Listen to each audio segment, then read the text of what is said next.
O presidente Jair Bolsonaro prepara mais uma medida nefasta para o nosso país, que é a privatização da Eletrobras via MP, ou seja, medida provisória. Bolsonaro faz isso para tentar acalmar um pouco os mercados e eu vou explicar tudo para você muito em breve no vídeo. E eu já peço o seu like, 500 likes em menos de uma hora é o nosso objetivo com esse vídeo, então clique no botão de gostei e dê essa força, é muito importante que você fortaleça aqui o canal. Nós estamos em um momento difícil da nossa existência.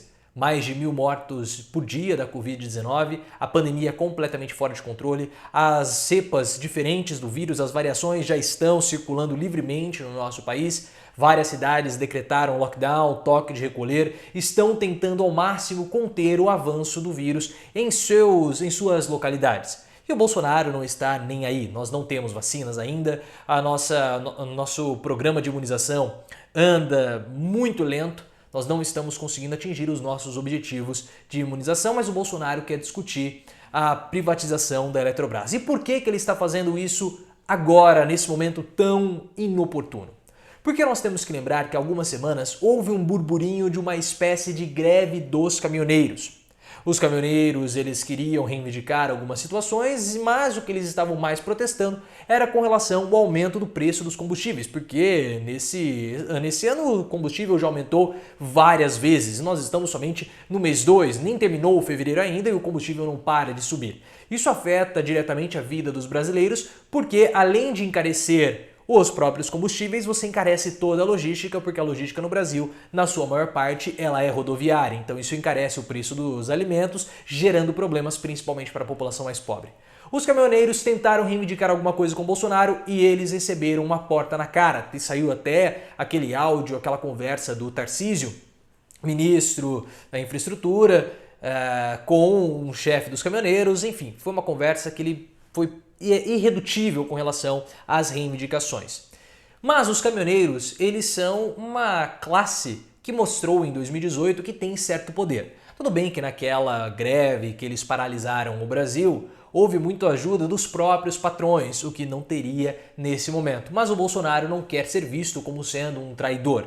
Então o que ele fez? O Bolsonaro, para chantagear junto com os caminhoneiros e não ser chantageado por eles, fez uma interferência nos tributos em cima do preço do diesel e jogou a bomba nas costas dos governadores. Olha, eu já fiz a minha parte de redução dos tributos, agora cabem a vocês reduzirem os impostos.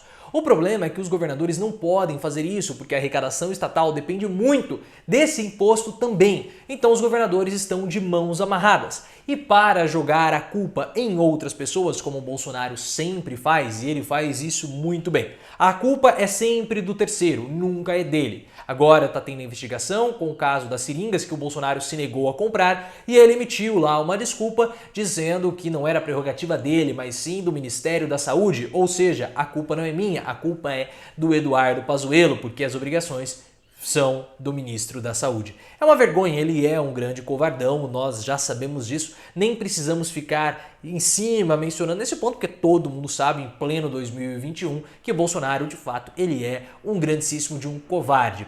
Mas aí o que aconteceu? Para não deixar a situação como estava, o Bolsonaro foi ainda além e retirou da presidência da Petrobras o Castelo Branco. Falou que ele não trabalhava, falou que ele tinha outros interesses, várias e várias argumentações para dizer que a culpa do preço do combustível estar sendo elevado praticamente todos os dias não é dele, mas sim do presidente da Petrobras e fez uma interferência colocando lá um dos seus generais. O que aconteceu? O mercado reagiu com certo desgosto. Não caiam nessa que o mercado rompeu com o Bolsonaro, porque não rompeu. A Fiesp está muito bem com o Bolsonaro ainda, o capitalismo financeiro está bastante satisfeito, mas houve uma perda de valor da Petrobras em torno de 100 bilhões de reais, que acabou sendo recuperado porque quando há essas fortes quedas, depois nos dias posteriores o mercado volta aos patamares semelhantes ao que era antes da forte queda ou também antes da forte alta. E essa interferência do Bolsonaro começou a aguçar aqui e acolá histórias de privatizações, principalmente privatizações da Petrobras. Então toda essa interferência do Bolsonaro no frigir dos ovos foi boa para o capitalismo financeiro. Eles perderam um pouquinho de dinheiro lá com a depreciação da Petrobras, mas no fim das contas puderam começar novamente a discussão da privatização das estatais e agora vem a privatização da Eletrobras com força. O Bolsonaro, vendo essa pressão do mercado, saiu caminhando junto com os seus ministros, inclusive Paulo Guedes, para entregar em mãos a MP da privatização da Eletrobras para o Arthur Lira, para o presidente da Câmara e também para o presidente do Senado. Um gesto simbólico porque a batata do Paulo Guedes está assando. Porque o Guedes ele era visto no início como um super-ministro, mas está sendo humilhado diariamente pelo Bolsonaro e agora o próprio mercado olha para o Paulo Guedes com descrédito. Eles não acreditam mais que o Paulo Guedes vai ter força para privatizar coisa alguma. E o Guedes se mantém lá dizendo que, olha, se eu sair daqui, pode entrar um outro ministro que vai furar o teto de gastos. Então, ruim comigo, pior semigo. Então me deixem aqui. E o Paulo Guedes foi ficando lá, só que o Bolsonaro resolveu dar um afago no Guedes e mostrar para o mercado que ele quer avançar com as políticas de privatização.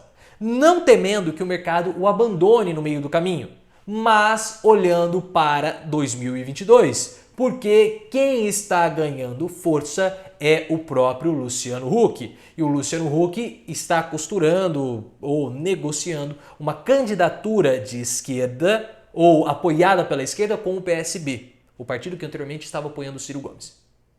E o Luciano Huck, ele teria um apoio do mercado maior em 22. Então o Bolsonaro não está olhando para a situação dele hoje, ele está olhando para a situação no ano que vem, em 2022, porque se ele não fizer as privatizações ou não sinalizar nesse ponto, sinalizando do ponto inverso, ou seja, eu vou fazer interferências no Estado com medidas populistas ou interferências nas estatais com medidas populistas, o mercado em 22 pode desembarcar dele e ir para o Luciano Huck. Então ele foi lá e fez aquele show e entregou a MP. O próprio Davi Alcolumbre, que agora é presidente da CCJ do Senado, disse que é constitucional e que pode ser aprovado pela MP, não teria nenhum problema. E como ficaria a Eletrobras? Seria uma golden share. O que significa isso? O governo teria ações preferenciais.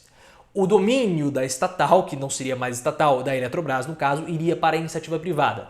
Porém, o governo teria poder de veto para vetar qualquer tipo de decisão, aparentemente, que fosse tomada pela essa nova empresa privada. O problema, pessoal, é que a qualidade do serviço pode cair. Principalmente, nós estamos vendo o que aconteceu no Amapá. Os apagões, a demora, o povo voltando para a Idade da Pedra. Porque quando você não tem energia elétrica, você volta para a Idade da Pedra. Imagine você hoje sem celular, sem poder ver os meus vídeos, algo completamente absurdo, porque eu sei que você não vive mais sem a minha presença 3 vezes por dia na sua casa, até vezes, talvez mais, dependendo do dia, eu coloco um quarto vídeo e você vê os vídeos antigos também do canal, porque vocês gostam muito da nossa transmissão de conhecimento. E eu agradeço sempre vocês, então clique no botão de gostei depois de eu ter feito esse elogio. O problema é que nós temos no Amapá, só pegando como exemplo, uma empresa privada. Tudo aconteceu pela péssima qualidade do serviço prestado pela empresa privada. Então você piora, obviamente, a vida dos brasileiros com serviços que não têm tanta qualidade, porque a empresa privada visa somente o lucro e não o bem-estar da população. Então essa é a situação que o Bolsonaro armou para si mesmo.